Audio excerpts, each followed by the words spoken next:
नमस्कार, आर्य न्यूज देख रहे हैं आप। मैं हूं आपके साथ पल्लवी सिंह। फिरोजाबाद से एक बड़ी खबर सामने आ रही है जिससे आपको रूबरू करा दें कि फिरोजाबाद में पुलिस को बड़ी सफलता हाथ लगी है। यहां आपको बता दें कि एसपी मनोज कुमार मिश्रा और उनकी टीम ने 3 मोबाइल स्नैचर का पर्दाफाश कर दिया है और साथ ही उनकी मोटरसाइकिल से अवैध असला भी बरामद किया गया। दरअसल ये तीनों ही अभियुक्तों को पकड़कर पुलिस ने फिलहाल जेल में बंद कर दिया है और पुलिस आगे की कार्रवाई में जुटी है। संबंधित है, जहां संजीव दुबे प्रभारी निरीक्षक उत्तर की टीम ने ये 3 मोबाइल स्नैचर्स को पकड़ा है और इनके निशानदेही से एक लूट का मोबाइल, एक चोरी का मोबाइल और एक चोरी की मोटरसाइकिल बरामद हुई है। 2 अवैध शस्त्र बरामद हुए हैं 315 बोर के और कारतूस बरामद हुए हैं। आपको बता दूं कि ये 3 केस इनसे वर्कआउट हुए हैं और इन्होंने मंडी के सामने एक मोबाइल स्नैचिंग की थी और उस समय से वादी लगातार मिल रहा था, वादी परेशान था इसमें, तो तत्परता से कार्रवाई करते हुए सर्विलांस की मदद लेते हुए घटना का अनावरण किया गया है। आज इनको पर्याप्त सबूतों के साथ माननीय न्यायालय और गोरखपुर में महामहिम राष्ट्रपति के आगमन को लेकर आज गीता प्रेस का निरीक्षण करने अपर मुख्य सचिव अवनीश अवस्थी और ADG law and order Prashant Kumar पहुंचे हैं। यहां उन्होंने देखा कि तैयारियां पूरी कर ली गई हैं और सुरक्षा के कड़े इंतजाम भी किए जा चुके हैं। हालांकि इसी दौरान गीता प्रेस से जुड़े लोगों से विचार विमर्श किया गया और राष्ट्रपति के आगमन से लेकर उनके आने से जाने तक के बारे में पूरी जानकारी ली। राष्ट्रपति जी 4 जून को गीता प्रेस में आप लोगों के गीता प्रेस की तरफ से इनविटेशन पर आ रहे हैं। यहाँ पर एक बहुत भव्य और सुंदर कार्यक्रम होना है। माननीय मुख्यमंत्री जी ने उस कार्यक्रम की तैयारी में मुझे प्रमुख सचिव पर्यटन को और एडीजी लॉ एंड ऑर्डर साहब को भेजा है। हम लोग अभी मगहर से आए हैं और यहाँ अब गीता प्रेस आकर फिर गोरक्षनाथ मंदिर जाएंगे। गीता प्रेस तो बहुत खूबसूरत जगह है, हमारी अपनी भी बहुत सारी यहाँ से यादें जुड़ी हैं। ये एक ऐसा स्तंभ है जिसका कि कोई सानी नहीं है पूरे विश्व में और आज पुनः इस जगह को देखकर मुझे अच्छा लगा है। यहाँ की तैयारियों का हम लोग जायजा ले रहे हैं। आप लोग स्वयं सक्षम हैं, मजबूत और अच्छा कार्यक्रम करेंगे। एक चुनिंदा ऑडियंस भी यहाँ रहेगी, एक भव्य कार्यक्रम यहाँ होगा और राष्ट्रपति जी की अगवानी के लिए हम लोग तैयारी के लिए यहाँ पर सभी चीज़ देखने आए हैं। सुरक्षा व्यवस्था होती है, उसके मानक तय होते हैं। हम पूरी मानक के हिसाब से सुरक्षा व्यवस्था सुनिश्चित कराएंगे और उसकी तैयारी अभी से ही शुरू की जा चुकी है और उसी का आकलन और जो तैयारियां देखने के लिए सभी अधिकारी यहां आए हैं और हम लोग इस कार्यक्रम को पूरी तरीके से सकुशल संपन्न कराएंगे। ये भी सुनिश्चित कराएंगे कि आम जनता को या ट्रैफिक को और एम्बुलेंस इत्यादि के मूवमेंट में किसी तरह की कोई समस्या ना आए, आम जन को कोई कठिनाई न हो, साथ ही साथ वीवीआईपी कार्यक्रम सुरक्षित तरीके से संपन्न हो। महाराजगंज जनपद में निचलौल पुलिस ने भारत नेपाल सीमा पर गश्त के दौरान नेपाल की तरफ से पैदल आ रहे एक युवक की तलाशी ली। इस दौरान उसके कब्जे से 1 किलोग्राम चरस बरामद की गई, जिसकी कीमत लगभग 30 लाख आंकी जा रही है। पकड़ा गया युवक नेपाल से चरस लेकर बिहार जाने की फिराक में था और पुलिस ने आरोपी को गिरफ्तार कर अब उससे पूछताछ शुरू कर दी। ये निचलौल पुलिस द्वारा रूटीन चेकिंग के दौरान एक अभियुक्त विजय जायसवाल पुत्र नंदलाल, जो मूल रूप से बगहा बिहार का रहने वाला है, उसके पास से लगभग 1 किलोग्राम चरस, जिसकी अंतर्राष्ट्रीय बाजार में कीमत लगभग 30 लाख रुपए है, बरामद की गई है। और इसके द्वारा ये चरस जो है ये अवैध तरीके से नेपाल से इसके द्वारा प्राप्त करके बिहार के अंदर प्रवेश करने का प्रयास किया जा रहा था। ये हमारे बॉर्डर से अंदर होते हुए फिर खड्डा होते हुए बिहार जाने के फिराक में था, तो पुलिस द्वारा इससे ये पूरी की पूरी रिकवरी की गई है और अब इसके ऊपर विधिक कार्रवाई की जाए। ये और अब करेंगे अगली खबर की ओर, जहां बदायूं से खबर सामने आई है और अवैध शराब बनाने वाली फैक्ट्री का पुलिस ने भाड़ाफोड़ कर दिया। आपको यहां बता दें कि ड्रोन कैमरे की मदद से अवैध देसी शराब की भट्टी पर पुलिस ने छापेमारी की और इस छापेमारी में 2 आरोपियों को पुलिस ने मौके से गिरफ्तार किया है। इनके पास से पुलिस ने 1000 लीटर लहन बरामद किया, जिसे नष्ट कर दिया गया। और एक खबर बरेली से सामने आ रही है, जहां आंगनबाड़ी कर्मचारियों और जिला अधिकारी को उन्होंने कार्यालय में जाकर जोरदार धरना प्रदर्शन किया है। यहां पर 10 सूत्रीय मांगों को लेकर एक पत्र जिलाधिकारी के माध्यम से मुख्यमंत्री को भेजकर बजट में मांग पूरी करने की मांग उठाई गई। उनकी मांगे ये रही कि न्यूनतम वेतन फंड पेंशन का भुगतान नहीं किया गया है, जिसको लेकर उन्होंने जिलाधिकारी को ये ज्ञापन सौंपा है।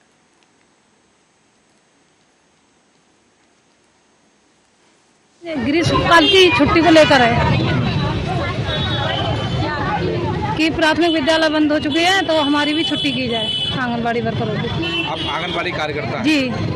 क्या कहा, क्या आश्वासन मिला है? आश्वासन अभी हमें पूरी तरीके से कुछ नहीं मिला है। उन्होंने बोला है एसडीएम सर ने कि हम 2 लोगों की जाके वार्तालाप करवाते हैं। किस तरह का धरना दे रही है आज आप लोग? कितने लोग आए?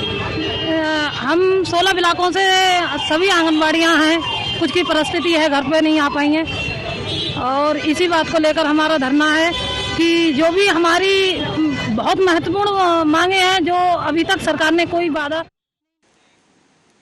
और अब रुक करेंगे बरेली का, जहां पर एक सड़क हादसा हो गया है। आपको बता दें कि यहां पर एक ट्रक ने बाइक सवार को रौंद दिया और बाइक सवार युवक की मौके पर ही मौत हो गई है।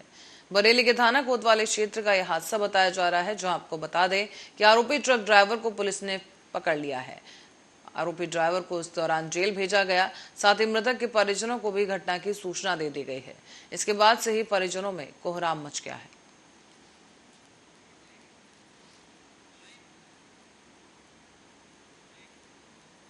खबर फतेहपुर से है, जहां पर विकास खंड अमौली के रहने वाले विजय कुमार पांडे, जो कि देश के लिए पाकिस्तान सीमा रेखा पर पाकिस्तान द्वारा गोलीबारी के दौरान शहीद हो गए थे। उन्हें आज सीमा सुरक्षा बल के डिप्टी कमांडेंट द्वारा महानिदेशक सीमा सुरक्षा बल की ओर से चांदपुर पुलिस और ग्राम प्रधान की मौजूदगी में ऑपरेशनल सर्टिफिकेट देकर सम्मानित किया गया है।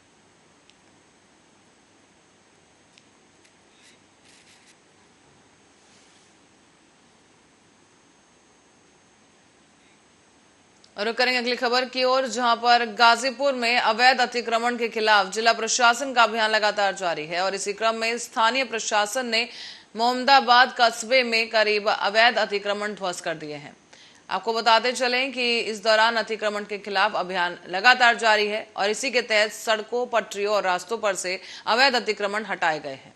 पुलिस और प्रशासन की तरफ से अवैध अतिक्रमण पर बुलडोजर चलाकर कार्रवाई की जा रही है।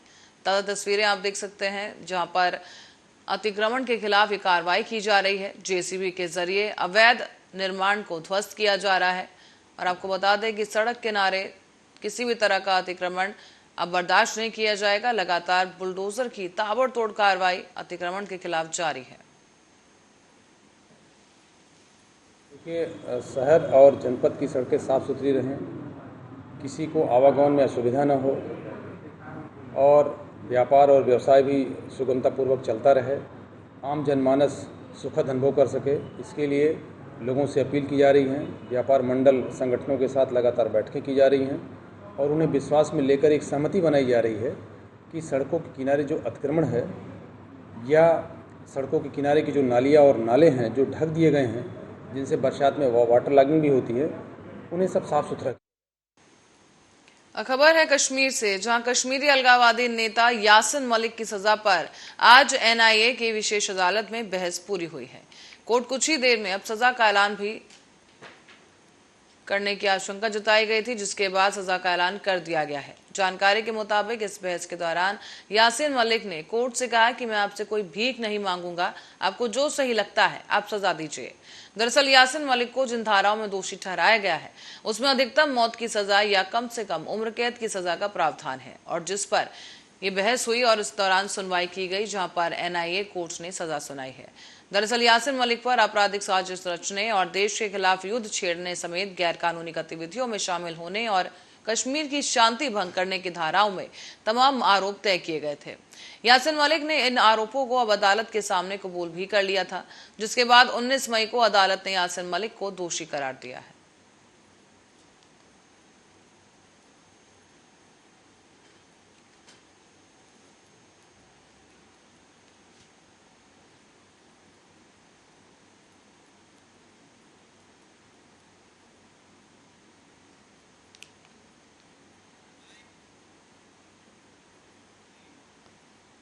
तो वही कांग्रेस ने भले ही चुनावी हार से निपटने के लिए चिंतन शिविर में खूब चिंतन किया है, लेकिन महाचिंतन के बावजूद पार्टी की मुश्किलें कम होने का नाम नहीं ले रही हैं, क्योंकि तमाम बड़े नेता अब पार्टी का साथ छोड़ चुके हैं। यहाँ आपको बता दें कि ये तमाम बड़े नेताओं ने पार्टी का साथ छोड़ने का सिलसिला अभी भी जारी है और राजस्थान में आयोजित 3 दिवसीय चिंतन शिविर के बाद पार्टी के 3 बड़े नेताओं ने कांग्रेस का हाथ छोड़ दिया है। आपको ये भी बता दें कि कांग्रेस के लिए ये एक सबसे बड़ा झटका है, क्योंकि कांग्रेस के चिंतन शिविर को खत्म हुए महज 10 ही दिन हुए हैं, लेकिन पार्टी में नेताओं की विदाई का सिलसिला थमने का नाम नहीं ले रहा है। पंजाब के बड़े नेता सुनील जाखड़ ने कांग्रेस चिंतन शिविर के बीच ही अपना इस्तीफा दे दिया, जबकि जाखड़ लंबे समय से पार्टी आलाकमान से नाराज चल रहे थे, जिसके बाद उन्होंने 50 साल का नाता तोड़कर बीजेपी का दामन थाम लिया है। तो वहीं इस कड़ी में सुनील जाखड़ ने उनके बाद कांग्रेस को दूसरा बड़ा झटका गुजरात में लगा, जहां पर पाटीदार नेता और प्रदेश के अध्यक्ष हार्दिक पटेल ने अपना इस्तीफे का ऐलान किया। हार्दिक पटेल ने यहां पर अपने इस्तीफे के साथ साथ कांग्रेस अध्यक्ष सोनिया गांधी के नाम पर एक चिट्ठी भी लिखी, जिसमें उन्होंने कांग्रेस को सिर्फ विरोध की राजनीति करने वाली पार्टी बताया, जबकि आर्टिकल 370, राम मंदिर और सीए एनआरसी जैसे मुद्दों का जिक्र करते हुए उन्होंने बीजेपी सरकार की तारीफ की है। फिलहाल हार्दिक पटेल ने किसी भी पार्टी को ज्वाइन नहीं किया है, लेकिन माना यह जा रहा है कि वो जल्दी ही चुनाव से पहले बीजेपी में शामिल हो सकते हैं। और इस बीच 1991 के प्लेसेस ऑफ वर्शिप एक्ट को चुनौती देने वाली याचिकाएं सुप्रीम कोर्ट में लगातार दाखिल हो रही हैं। सभी धार्मिक स्थलों की स्थिति 15 अगस्त 1947 वाली बनाए रखने के इस कानून को अब मौलिक और संवैधानिक अधिकारों के विरुद्ध बताया जा रहा है। दरअसल इस मामले में सबसे नई याचिका वाराणसी के रहने वाले स्वामी जितेंद्रानंद सरस्वती की तरफ से दायर की गई, जहां उन्होंने कहा कि ये कानून हिंदू, जैन, सिख और बौद्ध समुदाय का अपना अधिकार मांगने से वंचित करता है। और यह भी कहा गया कि सुप्रीम कोर्ट इस कानून को चुनौती देने वाली वकील अश्विनी उपाध्याय की याचिका पर केंद्र को पहले ही नोटिस जारी कर चुका है। सरकार ने अभी तक उस पर जवाब दाखिल नहीं किया। हालांकि काशी, मथुरा समेत बाकी सभी धार्मिक स्थलों के लिए ये कह दिया गया है कि उनकी स्थिति नहीं बदल सकती। इस तरह का कानून न्याय का रास्ता बंद करने जैसा है और किसी मसले को कोर्ट तक लेकर आना हर नागरिक का संवैधानिक अधिकार होता है।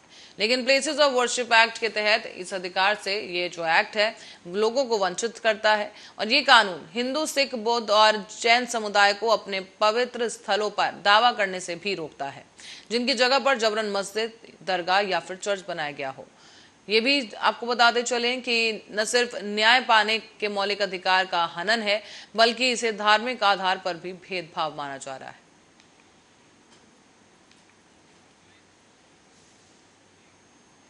और इसी बीच परिवर्तन निदेशालय ने 155 करोड़ की धोखाधड़ी के मामले में कर्नल के महेश टिम्बर प्राइवेट लिमिटेड के निदेशक अशोक कुमार मित्तल को गिरफ्तार कर लिया है। ईडी ने अशोक कुमार को गिरफ्तार करने के बाद ईडी की विशेष अदालत के सामने पेश किया, जहां से उसे पूछताछ के लिए 4 दिन की ईडी रिमांड में भेजा जा चुका है। आपको बता दें कि ईडी के एक आला अधिकारी ने जानकारी दी कि इस मामले में केंद्रीय जांच ब्यूरो ने बैंक फ्रॉड की धाराओं के तहत मित्तल और उसकी कंपनी के खिलाफ मुकदमा दर्ज किया था। इस मामले में आरोप है कि मित्तल कंपनी का प्रमुख डायरेक्टर था और उसकी कंपनी ने बैंकों से 21 करोड़ से लेकर 195 करोड़ रुपए तक का लेटर ऑफ क्रेडिट लिया हुआ था। साथ ही आपको बता दें कि आरोप सामने आया, मित्तल और उसकी कंपनी फर्जी इंपोर्ट बिलों के आधार पर बैंक को राशि से सिंगापुर स्थित अपनी दूसरी कंपनियों में ट्रांसफर करती थी।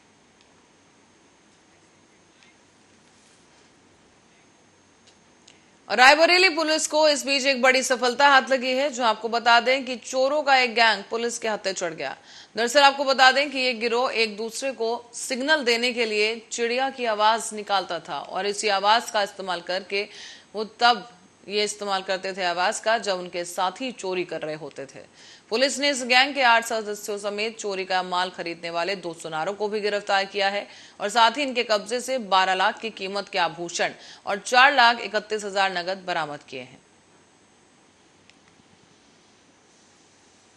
ये पिछले कुछ दिनों में रायबरेली के विभिन्न थाना क्षेत्र में कुछ चोरियां हुई थी, जिनके अनावरण के लिए एसओजी की टीम और विभिन्न थानों की टीम को लगाया गया था, जिसके क्रम में आज 10 लोगों को गिरफ्तार किया गया है, जिसमें से 6 पुरुष हैं जो कि बिहार के रहने वाले हैं, 1 महिला है जो कि बिहार के रहने वाली है और 3 सुनार हैं जो कि चोरी किया हुआ सामान खरीदते थे।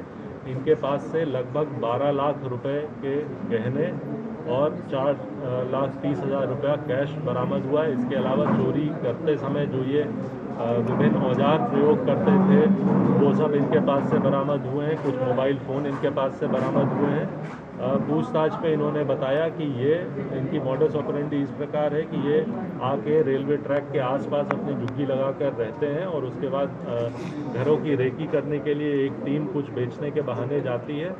घरों की रेकी के उपरांत ये रात में फिर जाते हैं और ऐसे घर जो खाली मिल जाए या फिर जहाँ पे इन्होंने प्रॉपर रेकी कर रखी है उसमें ये घुसते हैं। इन्होंने अपना एक कॉल साइन भी बना रखा है जिससे कि अपने गैंग के मेंबर्स को ये आगाह करते हैं। रायबरेली में वाहनों की जांच को लेकर परिवहन विभाग लगातार सख्ती बरत रहा है। इसी कड़ी में अब ARTO परिवर्तन ने प्रतापगढ़ से दिल्ली चलने वाली AC स्लीपर बस को सीज कर दिया। ये बस बिना ही फिटनेस और टैक्स जमा किए हुए हर रोज सड़कों पर सैकड़ों सवारियों को ढो रही थी। इस पर अब कार्रवाई की गई है।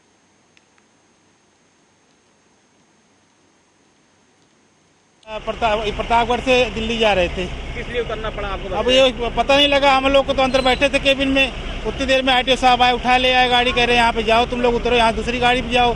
अब यहाँ छोटे छोटे बच्चे लेके परेशान है, कहाँ जाए हम लोग? आप कैसे दिल्ली जाओगे? अब दिल्ली कहीं जाएंगे, भटकेंगे, यहाँ पे कोई चोरी चमारी हो, क्या करे, क्या होगा? लूट ली जाएगी, सब लूट लेंगे। दूसरी बस की व्यवस्था की गई? व्यवस्था की गई है, उसमें फुल हो गई है बस, क्या कर सकते हैं? ITO साहब क्या बताया? ITO साहब ने कुछ बोला नहीं, हमको लोग कहाँ अंदर जाने देंगे थाने के अंदर।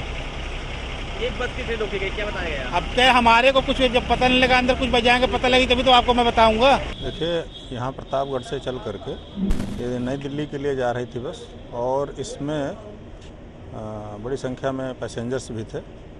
इसमें फिटनेस नहीं थी और लंबे समय से टैक्स बकाया था। हमारे ज़िले के ऑलरेडी इसमें 2 या 3 चालान पेंडिंग थे, तो इस वजह से इसको निरुद्ध किया गया है।